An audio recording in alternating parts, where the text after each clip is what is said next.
Hello and Jumbo. Welcome to the Insight Edge, a podcast by RSM Eastern Africa. I'm your host, Ashif Qasim, and I have with me today Julian Zamboko. Welcome, Julians. Pleasure to be here. Fantastic execution by RSM. I congratulate you and your team for this. Thank you. So I think everybody knows Julian's, but I have to give a brief intro about him. The podcast is 45 minutes and Julian's introduction will take about 50 minutes. But Julian's is a leading voice in the financial market and economic analysis. He brings years of experience in media and is a seasoned analyst, commentator, and advisor across this region. Julian is known for his sharp insights on capital markets, investment trends, and economic policy.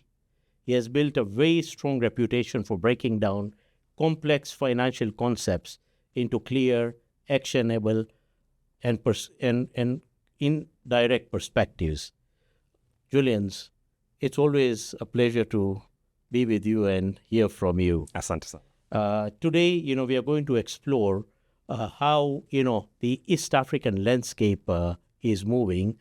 And so, Julians, if you can tell us, East Africa is, one narrative is that it's poised to drive its own story.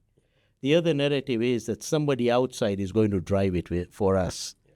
What is your perspective about how East Africa looks, and where do you see it 10, 20, 30, 40 years from now, 100 years from now? Thank you once again, Ashif. It's a pleasure to be at RSM and to be the debut guest in your podcast. I'm certain that as an agent of alternative media, you'll have positive impact in society, and that is what we want. On the East African perspective, so when you take a bird's eye view, it looks quite homogeneous, and it's a tale of two cities in this sense. One is that growth is quite resilient, unlike other pockets of this region. If you look at the demographics, quite strong in terms of a youthful population. If you look at how East Africa has weathered the cyclicality of shocks we have navigated from COVID-19 to Russia, Ukraine, and the spillovers, and now we are seeing tensions in the Middle East, East Africa has recurrently proven itself to be a bastion of resilient economic growth and development. So that is one side of the story. But if you drill down and pencil through the detail, it's a lot more nuanced. There are vulnerabilities which we need to be very conscious about. The economies in the region have remarkably high debt levels. If you take the case in point of Kenya, out of every about 100 shillings we raise in revenue, about 68 is going to service debt. So that tells you the debt load is quite significant, and we need to have a conversation about how to go about a sustainable fiscal path. If you look across the region, there's creation of jobs, but we have a challenge there. A lot of the jobs being created are in the informal segment of the economy. So they don't have the requisite safety nets. They don't have the stability and predictability that households need to be able to advance the agenda of economic development. So that is issue number 2. 3, policy synchronization and predictability is a challenge. If you take the case in point of Kenya, we've had a lot of ping pong, especially around fiscal policy. One financial year, we are moving in one direction. The other financial year, we are reversing it. And therefore, private sector has not had an opportunity to settle down and optimize what it can bring as outcomes. So East Africa, in my view, has the capacity to drive its narrative, has the capacity to be a soaring lion. It just needs to focus on addressing these false lines that I've highlighted that are really dragging and undermining the extent to which it can punch to its capacity. So, looking at that, the East Africa narrative, what are the realities and what are the gaps that need to be addressed? So the realities are that, one, headline growth looks quite strong. But what's the gap there?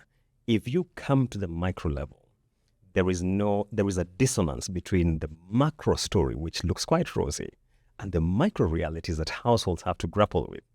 So at a country-by-country level, we need to begin asking ourselves, what is it we can do? And that is why if you take, for instance, what we saw in Kenya in the recent past in June 24, the protests in the streets, it was basically the youthful demographic telling us, we hear you and things look to be rosy, But our reality is very different in terms of how we create jobs and the incomes they're able to generate.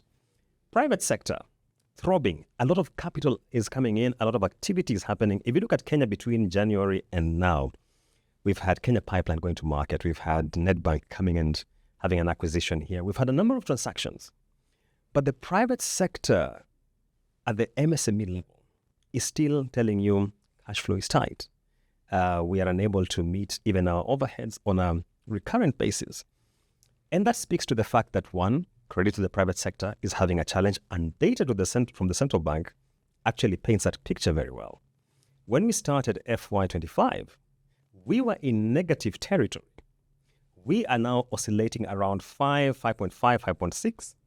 But we should never forget, just a decade ago, this economy was having private sector credit growth in the mid-teens, 14, 15%. So we need to get that back to that level. So there is that dissonance between what we are seeing at the macro level, what is the reality at the micro level, and I think that is something which we need to address.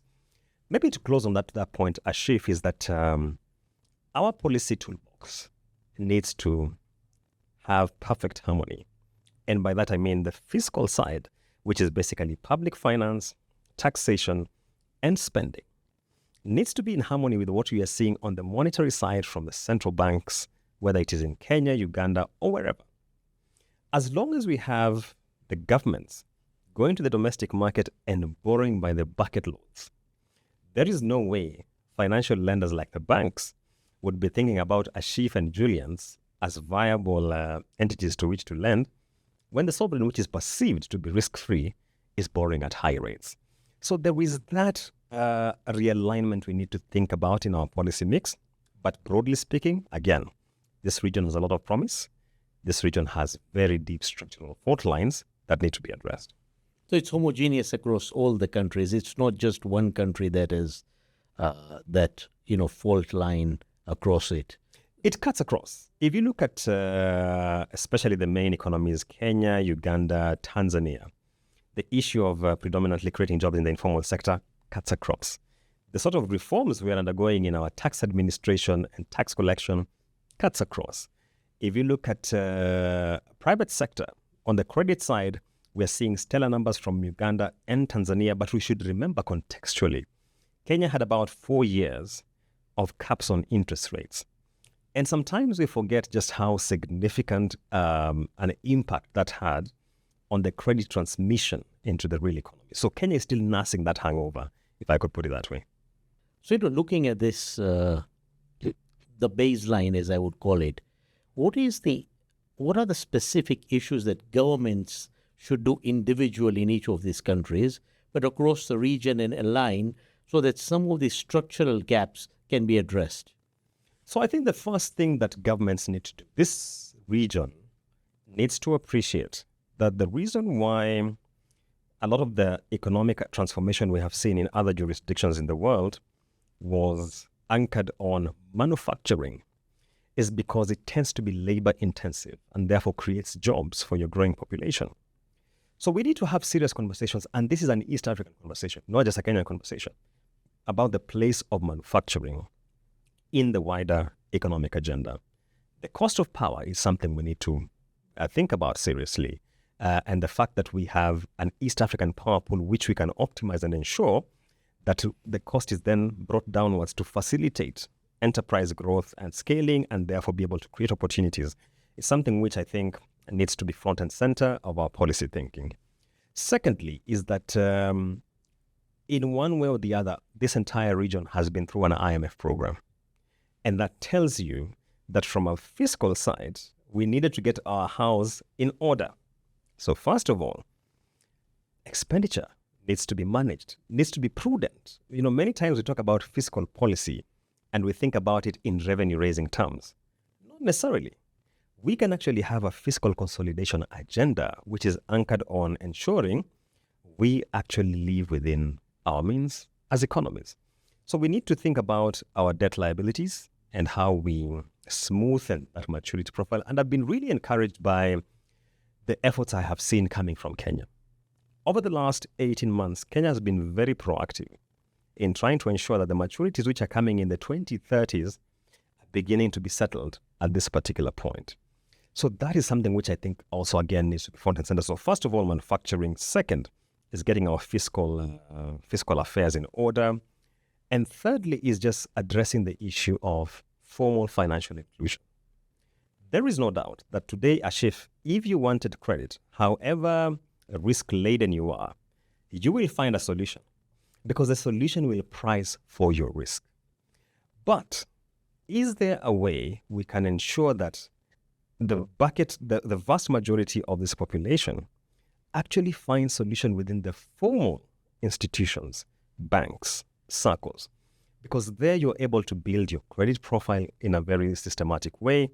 Then you'll be able to, depending on how you behave in terms of your repayments, you'll be able to access credit at more favorable terms and with larger tickets. Because finally, if I'm running a kiosk or you're running an enterprise, at some point you will need to scale beyond what you have been able to generate in terms of your earnings. That is where credit comes in quite critically. So I think those would be my priorities. We need manufacturing to be thought about. We need to think about our fiscal house and getting it in order. And finally, the agenda of formal financial inclusion needs to be pushed a lot further.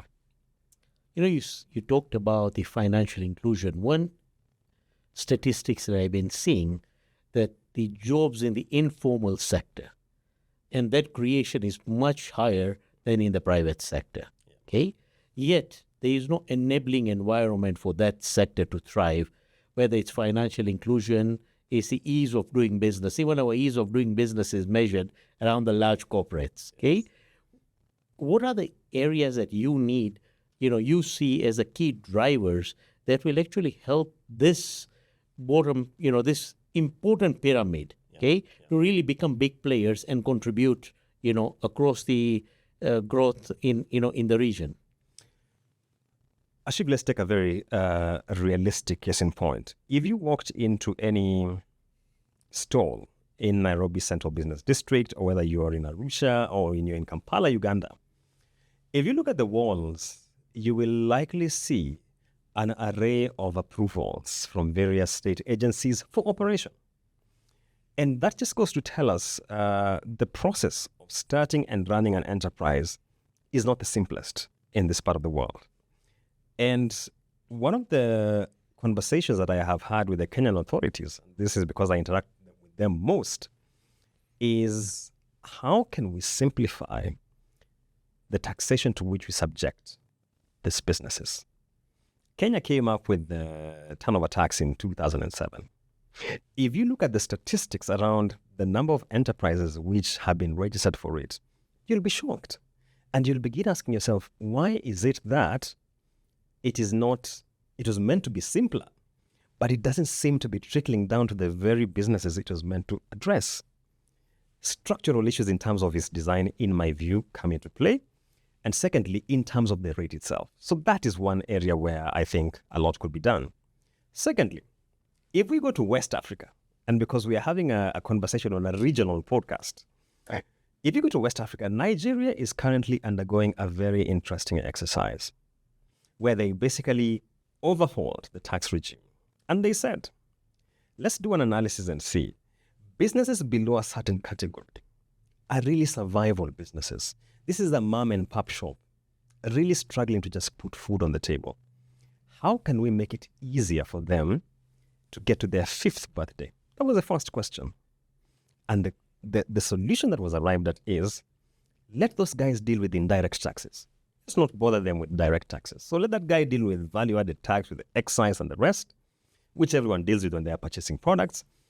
But let's not burden them unnecessarily with a lot of load or in terms of tax administration. So that is one area where I feel we could do a lot in terms of supporting our small ventures, because finally, if you look at data from the National Bureau of Statistics of Kenya at least, out of every 10 jobs which are created, 7 or 8 are created in this segment of the economy. So why don't we create for them an environment which catalyzes their activity? Yeah, we are singing from the same hymn sheet. I have the same issue that if we are not going to simplify taxation for that level of businesses, they are going to find it more and more increase. In fact, it's an incentive for them not to comply because of the bureaucracy that we need to create, and that's a critical point. Yes. Okay. The other part, is the issue around professionals. One of the globally, the professional fraternity has been a big player, in increasing the growth and bringing alignment in how the country moves. Do you see the professionals in Kenya playing their role in around trying to build the economy, or are all professionals very busy doing their own things? I think if I could speak for it, it varies across the segment you're looking at. And here's what I mean. If you look at the accounting and financial services, for instance, because of the last 3-4 years and how Kenya has become charged from a public finance policy standpoint, the bodies around financial services and accounting have become so vibrant that anytime we are, for example, called for submission of comments, you will get volumes upon volumes of submissions, and with very compelling and well-reasoned submissions. Whether or not they're taken is where the debate comes in. And I've told many Kenyans to whom I have spoken that I have come to appreciate that public policy reform is a labor of love. You will make a submission this time and it will not be considered. You will make it a second time, it will not be considered. By the third time, the government of the day has seen that whatever we thought we would accomplish is not being realized. Perhaps it's time we listen to these guys in terms of what they're submitting. So you need that staying power. But there are segments where I still think the voice of professionals is quite fragmented. In the recent past, whenever we have had, for example, the challenge of collapsing buildings, one of the challenges that we have had is just to see multiple statements proliferating across the social media. And one of the issues you ask yourself is, can we have a coherent guiding voice around this particular subject? The good thing is progressively we are seeing those steps being taken. So I think professionals are playing their critical role, especially in terms of engaging government on policy formulation and trying to establish guardrails within which policy should be formulated and policy should be sustained. Because, Ashif, you and I appreciate that one of the challenges we have in this country is just how periodically we change policy. So no sooner have you begun implementing something than 12, 18 months down the line, it's being reversed. And we have seen the voice of professionals coming strongly to try and push back and just tell the state, look, if we are all trying to address the same national agenda of economic growth, development, and creation of decent jobs with decent incomes, then we need to be all around the table having this conversation. Yeah. On the government side, there is one issue that, and I think the former President Uhuru Kenyatta said that, we lose 1/3 of our expenditure to corruption. To corruption. Yes. Okay. What is the enabling environment that the government needs to play? Because, it's very difficult catching each person in that level, but there are system changes that you can bring to ensure that, procurement and other things are done in an efficient manner using technology. What is your view around that? So I think we have the best policies on paper around that. Execution, as always, is where the rubber meets the road. And I'll give you a couple of cases in point. This country has recurrently had a conversation about the necessity of shifting from incremental budgeting to zero-based budgeting. And every financial year, you get the assurance that this year, we are making that switch. And just for clarity, is in an incremental regime, I will simply come and tell a chief that last year you allocated me 10 million shillings. If I factor in inflation, it takes it to about 15. This year, my budget should be on a baseline, 15 million. On the zero-based side, I should come to you with every vote in my recurrent and development expenditure. And we start justification why that expenditure should be incurred. So that is something which we do a lot of lip service to. We don't quite execute. The second one is on the e-procurement. This was even part of Kenya's last IMF program. And one of the reasons why the 9th review ran into headwinds. And still, there's been overwhelming pushback around e-procurement because the whole idea is we need utmost visibility, not just of the entities, but of the beneficial owners. If we are procuring to a given entity and Ashif is the person behind it, we have a right to see and to understand what is his interest in this. So again, a very good plan to which we have done a lot of lip service, but not quite executing. The other one is the migration from cash to accrual accounting.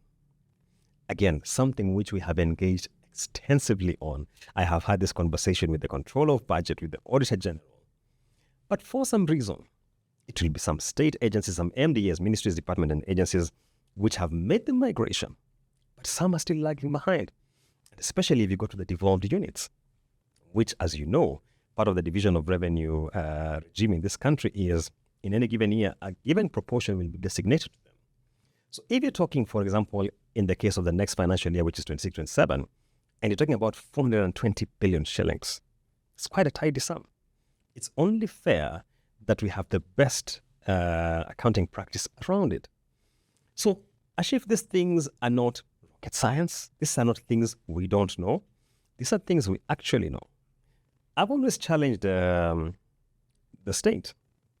The Public Finance Management Act prescribes that in any given financial year, your public sector wage bill should not overshoot 30% of your revenues. Why on earth are we in the mid-40s?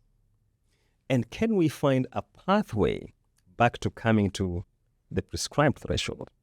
And the reason why we have recurrently had this conversation around a unified payroll system is to try and address this. But again, there's been a lot of pushback around it, actually. So we have the solutions. We just don't want to take action.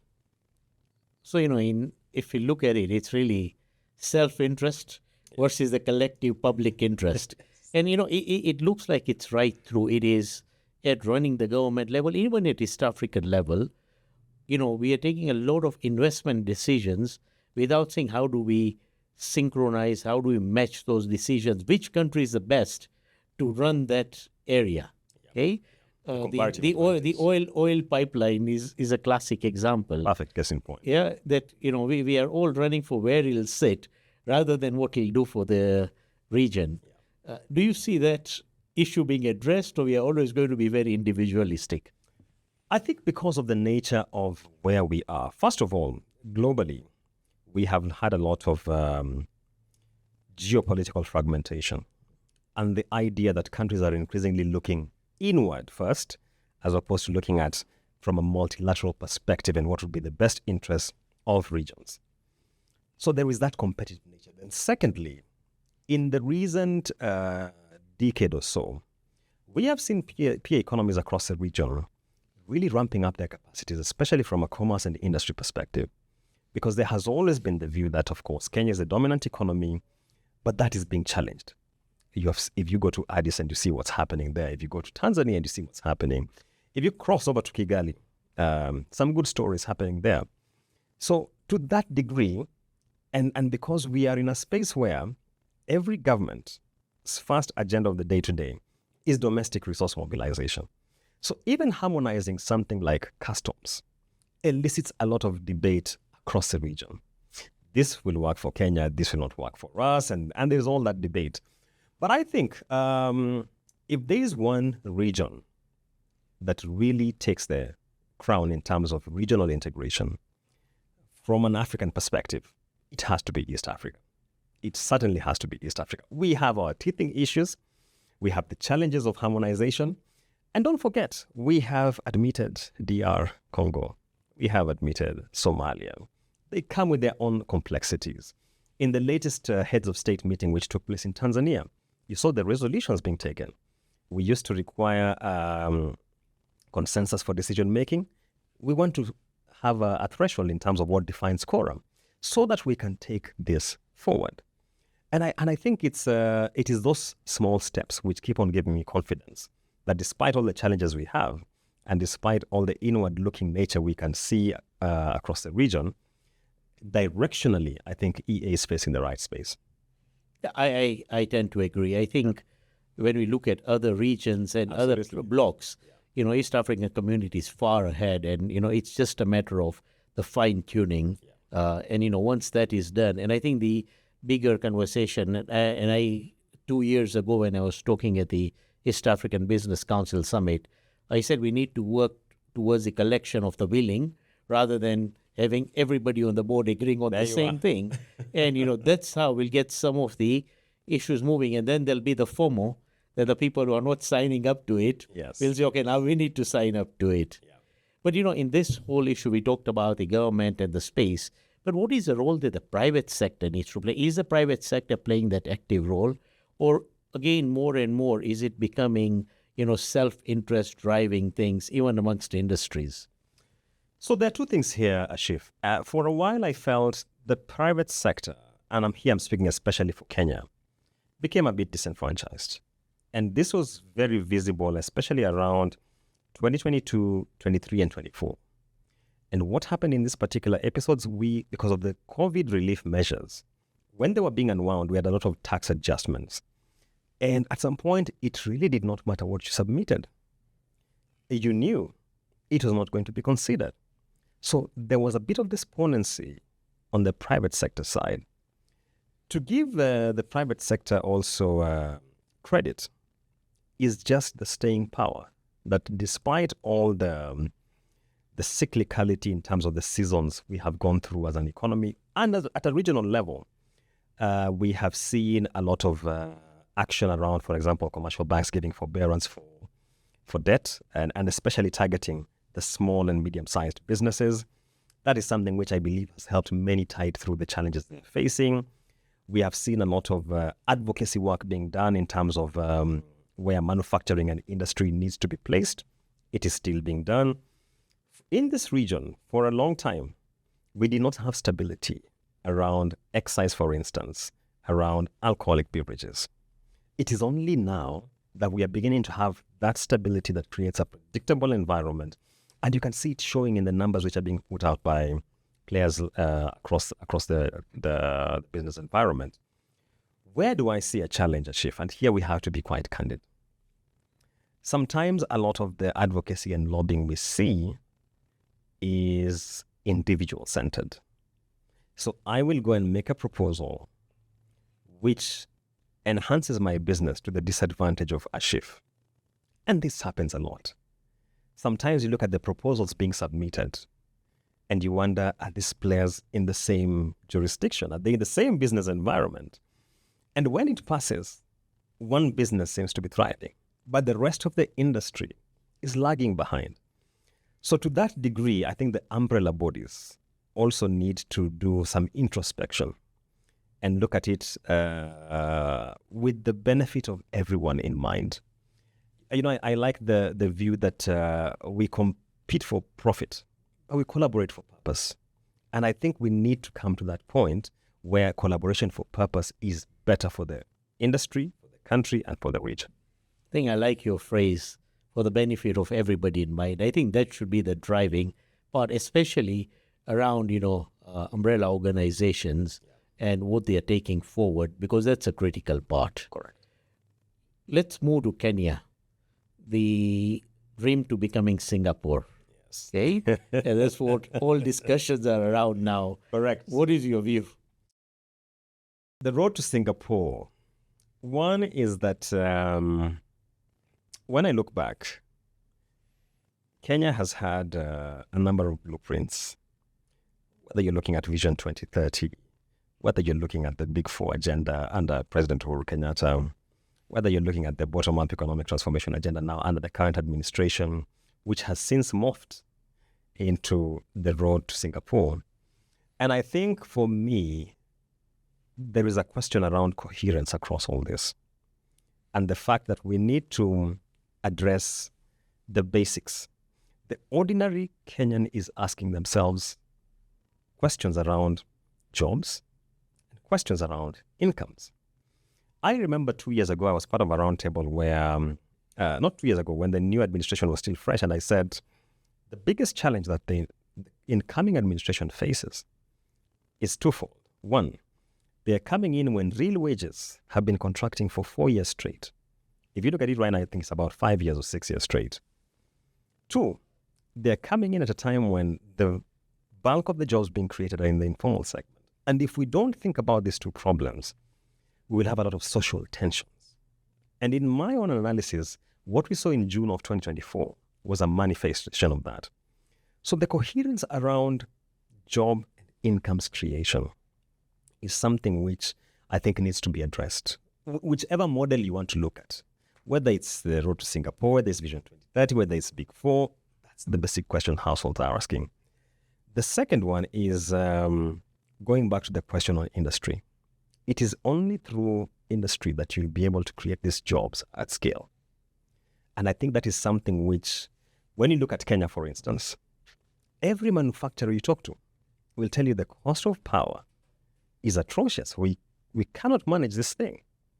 So why can't we put it front and center?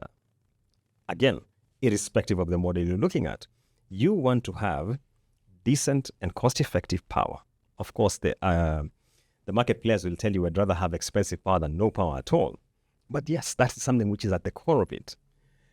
At the heart of the road to Singapore is the much talked about National Infrastructure Fund. And when we were called for submission and public participation, one of the issues that I raised is, if you look at the Sovereign Wealth Fund bill, it has an infrastructure fund within it. Here you are with a National Infrastructure Fund in a separate structure. Is it a duplication, or how are you harmonizing these two? That's my first question.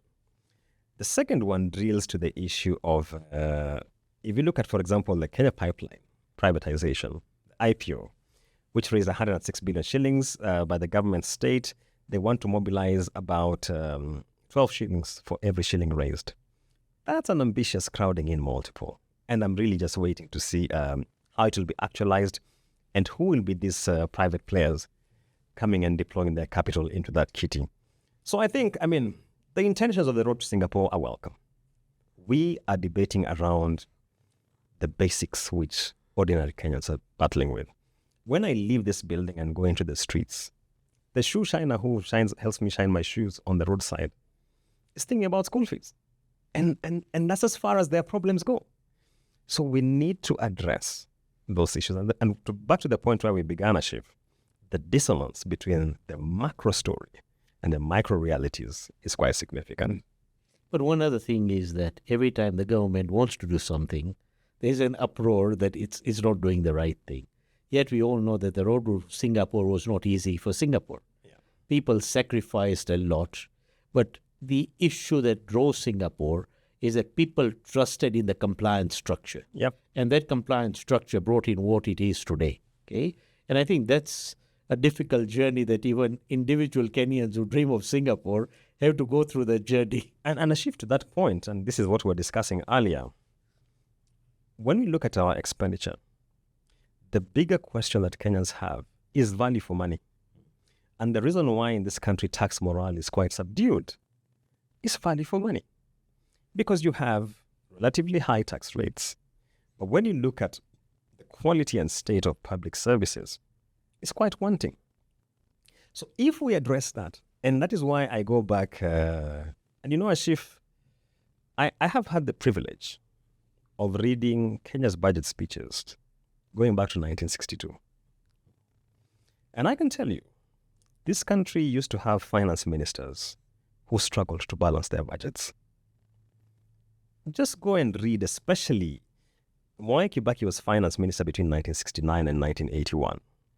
Just read his budgets in that season. And that season was laden with economic shocks, including the oil price shock of 73, 74 thereabout. But struggled to balance their budgets because that is what finance ministers do. We went off the rails and we need to find our way back to what that actually looks like. So fiscal prudence, value for money for the taxpayer has to be front and center of this road to Singapore, as it's called. Okay. So if you look at the 2022 inheritance, what the country inherited in 2022, yes, and the 2027 fulfilled promise, how do you see the gap has been addressed? One is to be fair, the incumbent government inherited a tough set of circumstances. One is that the global markets were shut. Two is that we had a lumpy maturity that was coming on board. Three is that we had a fiscal subsidy program, which for all intents and purposes, all relevant authorities had told us, including the Auditor General, is not sustainable. So a number of tough decisions have been taken. And credit where it's due. They've done some good work. Where I think the challenge is, and where the gaps that you're talking to are, is the fact that when you walk into a household in rural Kenya, the narrative they have is very different. That you guys keep telling us all these things. Inflation is well anchored, interest rates are trending downwards, the shilling is finally stable. But when I look at my pocket and my take-home and my disposable income, it doesn't seem to be having a commensurate story. And that is why, for me, the agenda that Kenya needs to drill down onto seriously at this point is the question of jobs, is the question of incomes. Because until that is addressed, we will always feel as though we are living in a stratified country where there's the top tier for those who are resonating with the stellar macros we're being told about. And then there's the vast majority of us in the bottom tier who feel disenfranchised. So that is where I see the gap significantly is. And I know a lot is being done. We've seen in the recent past the ramping up of efforts to settle the state arrears, what we like to call pending bills, a step in the right direction. Because if you're holding cash flows to the tune of 300 billion and you release that to the economy, I can tell you that's a tidy sum. And just to contextualize it, on average, every month, this country collects about 150 billion shillings in tax revenue. So that's 2 months worth of it. Released to the contractors who their businesses have collapsed because of these arrears. So I think, yes, that is where the huge gap is. That is where the huge gap is. And especially when you look at, and I challenge every Kenyan to go and look at the National Bureau of Statistics, how many graduates we have from universities and tertiary institutions every year coming into the job market and finding there's nothing. You know, what you said is a critical part, because if you look at our 5 or 6% growth, a big chunk of it is now coming from government expenditure, not private sector. And a lot of government expenditure doesn't pay tax. And that is where the gap of tax to GDP is at about 14-15%. Yeah. Okay? And I see that, releasing that money will stimulate the private sector. And I think that stimulation, and it's not a small stimulation, it needs to be a knee-jerk stimulation that, wakes the whole system up. Yeah. So, Julian's, your parting shot for today. My parting shot, as always, I'm an enthusiast of public finance. I want to remind Kenyans, this is March. We are getting into the heart of the budget cycle for the next financial year. We have seen the final budget policy statement. We are waiting for the finance bill and the appropriations bill. When you are called to submit comments, please submit. Many Kenyans keep telling me on social media that even if we submit, what will happen, they don't care about. Trust me, it is through our recurrent and persistent agitation that we move this needle forward. So I want to challenge every Kenyan, participate, be part of that process, because finally, it is your money and mine which is being spent. Thank you, Julians. And thank you again for agreeing to be our first guest on the RSM Insight. And, you just agreed straight away as soon as I told you. For somebody who's as busy as you. No. Ashif, they say that when old friends come calling, you're obliged. You don't have a choice. Thank you. That's how Thank you very much, Julian. Thank you very much. Thanks. Appreciate it. Thanks. Thank you all for joining us today. I hope you found this useful, and looking forward to you joining us on the next episode, which will be released in probably another month's time.